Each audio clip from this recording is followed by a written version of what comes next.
Assalamualaikum warahmatullahi wabarakatuh. Selamat datang kembali di channel The Story, sahabat The Story. Pada video kali ini, saya ingin menceritakan kisah Surakah bin Malik, yang gagal membunuh Rasulullah Shallallahu Alaihi Wasallam. Nah, sebelum melanjutkan videonya, bagi sahabat yang belum subscribe, dukung channel ini dengan menekan tombol subscribe-nya, dan jangan lupa juga tekan tombol lonceng, untuk mendapatkan notifikasi video terbaru dari saya.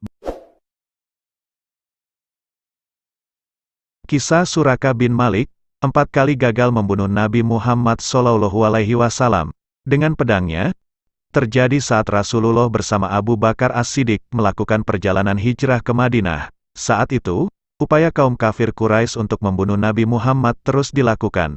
Setelah gagal mengepung rumah Nabi Muhammad, lalu mengejarnya hingga di Goa Sur dan nyaris menemukan Rasulullah yang sedang bersembunyi di goa tersebut bersama Abu Bakar.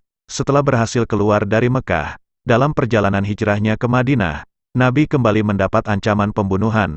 Kaum kafir Quraisy mengadakan pertemuan di Darun Datwah untuk menangkap Rasulullah dan membawa ke hadapan Mereka. Lalu seorang laki-laki bernama Surakah bin Malik menyatakan kesediaannya.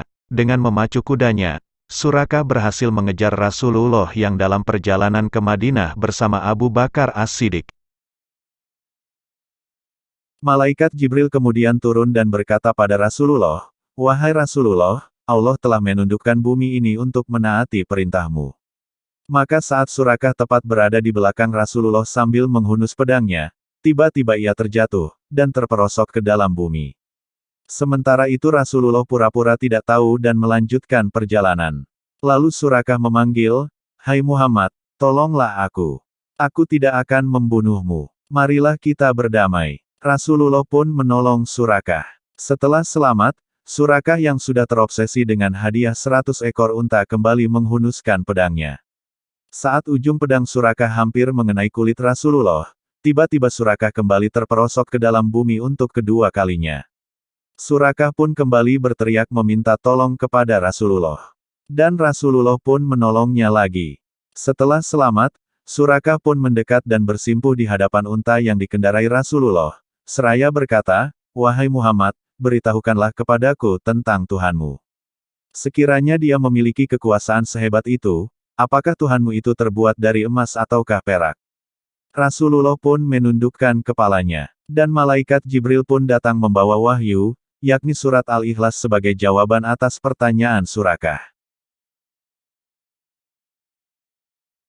Kisah tersebut disebutkan dalam hadis Sahih Imam Muslim. Syubah dia berkata, saya mendengar Abu Ishaq Al-Hamdani dia berkata, saya mendengar Al-Bara, berkata, ketika Rasulullah Shallallahu Alaihi Wasallam berangkat dari kota Makkah menuju Madinah, Surakah bin Malik bin Jushum mengejarnya dari belakang. Al-Bara mengatakan, lalu Rasulullah Shallallahu Alaihi Wasallam mendoakannya hingga kaki kudanya terperosok ke dalam tanah. Surakah lalu berkata, mohonkanlah kepada Allah agar saya dapat terlepas dari kecelakaan ini dan saya tidak akan mengganggu Anda lagi. Al-Bara berkata, lantas beliau berdoa kepada Allah.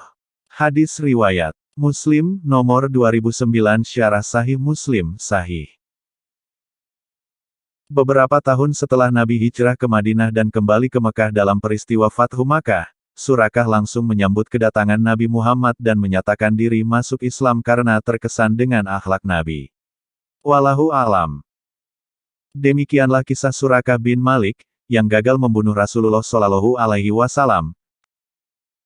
Terima kasih untuk sahabat yang telah menonton video ini, semoga bermanfaat. Wassalamualaikum warahmatullahi wabarakatuh.